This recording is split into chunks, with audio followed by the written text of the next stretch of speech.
El 3 de septiembre del año 1930, el huracán San Zenón había realizado un mortal paso por la isla de Santo Domingo, dejando a miles de muertos y otros tantos heridos en su trayecto, a la vez que haría trizas la ciudad de Santo Domingo y muchos otros pueblos de la República Dominicana. Aunque para que puedan entender a la perfección el tema que vamos a tratar, te recomendamos que veas primero la primera parte de este documental, la cual se titula El huracán San Zenón, primera parte, tragedia y muerte a las puertas de tu casa, que tenemos en este mismo canal.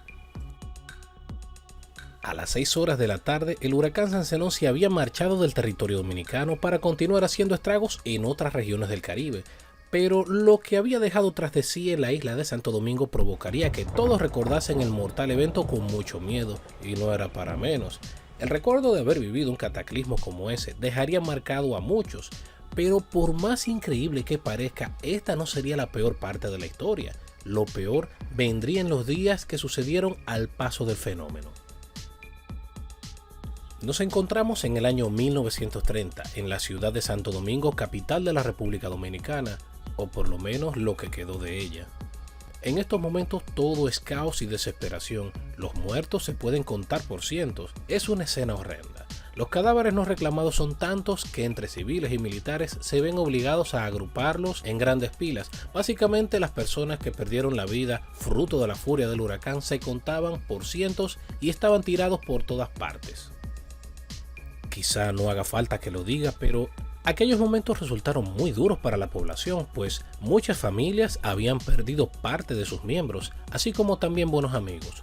Otros muchos resultaron con heridas graves, mientras que más del 80% de los habitantes de la capital habían perdido sus casas y sus pertenencias, por lo que el llanto y el sufrimiento fueron la insignia de Santo Domingo a partir del 4 de marzo del 1930. Deben saber que la población de Santo Domingo no era precisamente muy grande para aquel entonces. Según el historiador dominicano Roberto Casá, la población capitaleña era aproximadamente de unas 70.000 personas, las cuales luego del evento casi todas quedaron en estado de indigencia. Pero a pesar del llanto, las lamentaciones y la desesperación, no era momento de estarse quieto, era momento de trabajar para salir de esta calamitosa situación. Así que las autoridades, junto a una gran cantidad de voluntarios, pondrían manos a la obra con miras de salvar la vida de las personas que habían quedado atrapadas entre los escombros.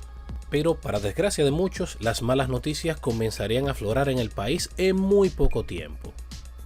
En los primeros días que sucedieron al paso del huracán San Zenón, comenzaron a producirse una serie de problemas que harían muy difícil la vida para todos los afectados. El principal de estos problemas lo constituyó conseguir agua potable. Si se preguntan el por qué, la respuesta es muy simple: todas las reservas estaban contaminadas. La remoción de tierra y la acumulación de desechos suele provocar esto. Es algo completamente normal luego del paso de un huracán. Esto mismo nos pasó a todos los que vivimos el paso del huracán George en el año 1998. El segundo de los grandes problemas fueron los alimentos. Estos escasearon de forma abrupta, así que la población comenzaba a pasar hambre.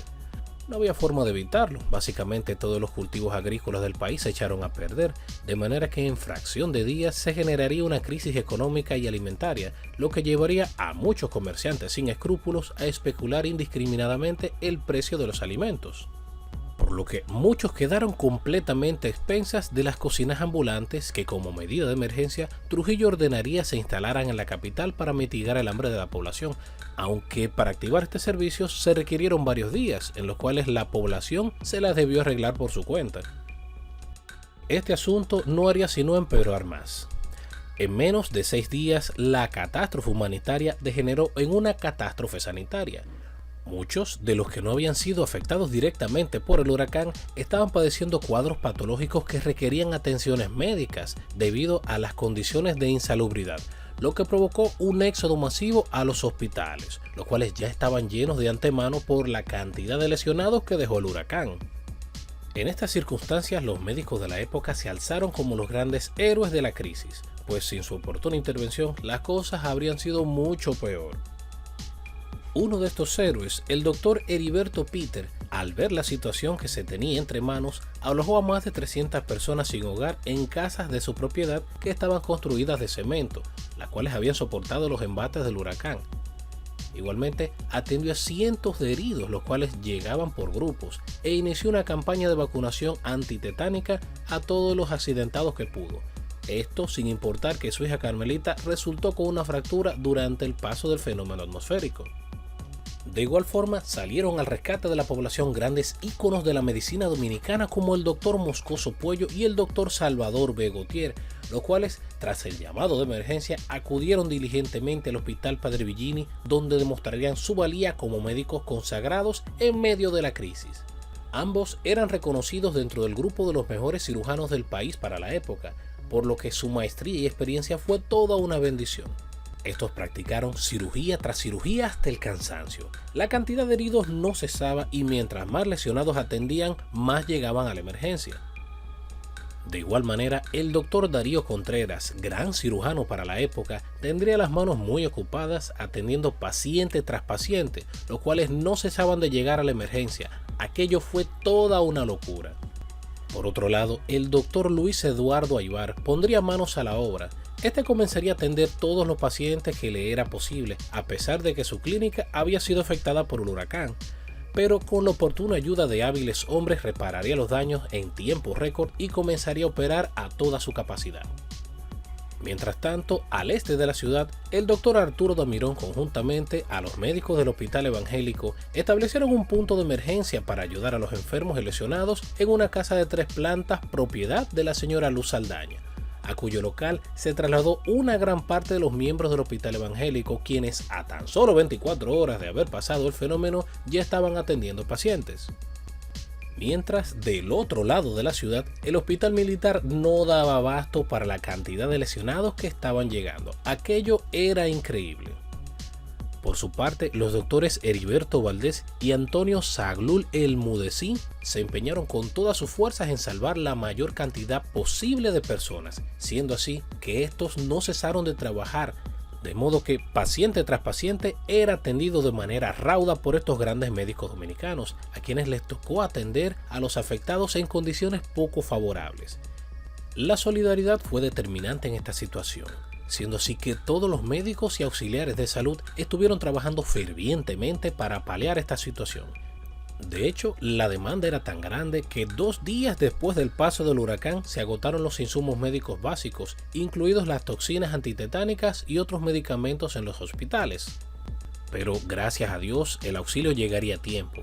La comunidad internacional no dejaría sola a la República Dominicana en estos difíciles momentos. La primera ayuda recibida llegaría del buque británico Danae, cuyos marineros ayudaron en labores de recoger escombros.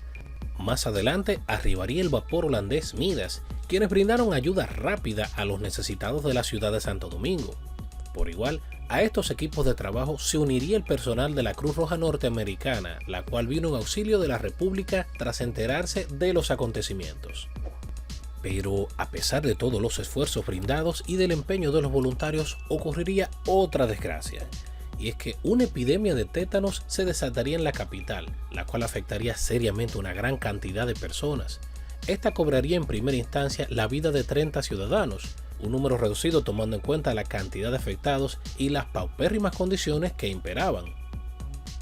Creo que no había sido claro, pero las condiciones en las que se vivía en aquel entonces eran muy desfavorables. De hecho, el doctor Damirón explica que no eran buenas. Resalta que, a pesar del esfuerzo colectivo, los factores como la acumulación de basura, las malas condiciones de higiene de la ciudad, la humedad y sobre todo la falta de agua potable empeoraron todo. Las malas condiciones provocarían que a la epidemia de tétanos que estaba afectando a la población de la capital le acompañara un brote de fiebre tifoidea, la cual ha sido calificada por las fuentes de investigaciones históricas como algo terrible. Además, al grupo de enfermedades se uniría otra epidemia más de disentería, la cual llegó a propagarse con más fuerza que las demás, afectando los poblados de San Cristóbal, Villamella, La Victoria y Yamasá, entre otros. Y por si todo esto no fuese suficiente, a las enfermedades ya existentes se sumó una plaga de moscas que inundó la capital en fracción de días. Estas eran atraídas por la podredumbre del gran número de cadáveres, los cuales tenían más de 5 días amontonados, cosa que disparó las alarmas de peligro de las autoridades.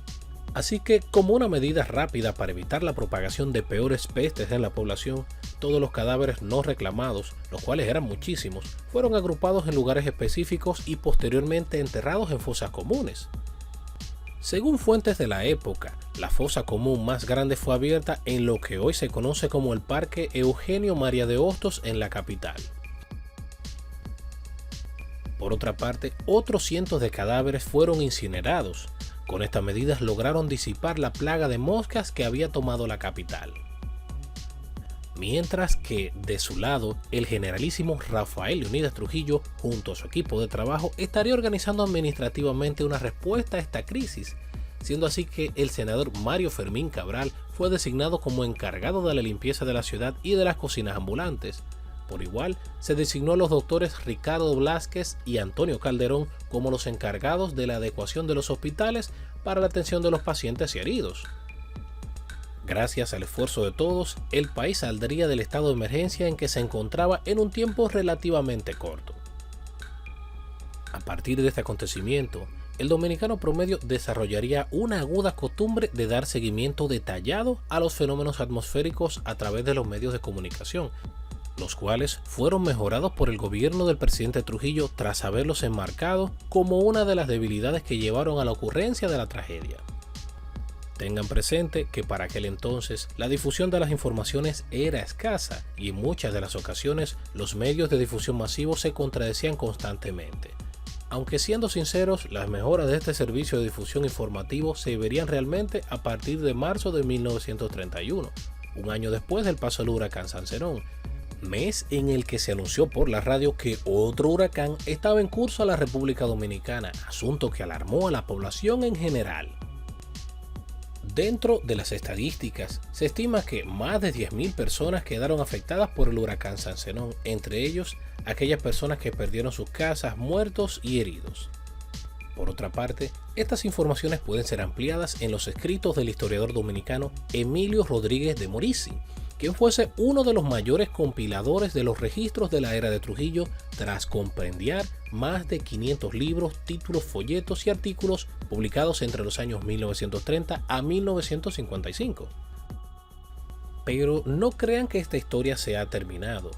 En la tercera y última parte de este especial del huracán Sancerón, veremos los acontecimientos ocurridos en la capital, pero en esta ocasión desde la perspectiva y manejo de quien para aquel entonces era el presidente de la República Dominicana, el general Rafael Leónidas Trujillo Molina. Si este video te gustó, apóyanos suscribiéndote a nuestro canal. Así mantendremos viva la historia de la República Dominicana. Y así hemos llegado al final de nuestras curiosidades por el día de hoy, esperando que haya sido de su agrado. Yo soy Héctor y nos veremos pronto en una próxima entrega. Hasta pronto, compañeros.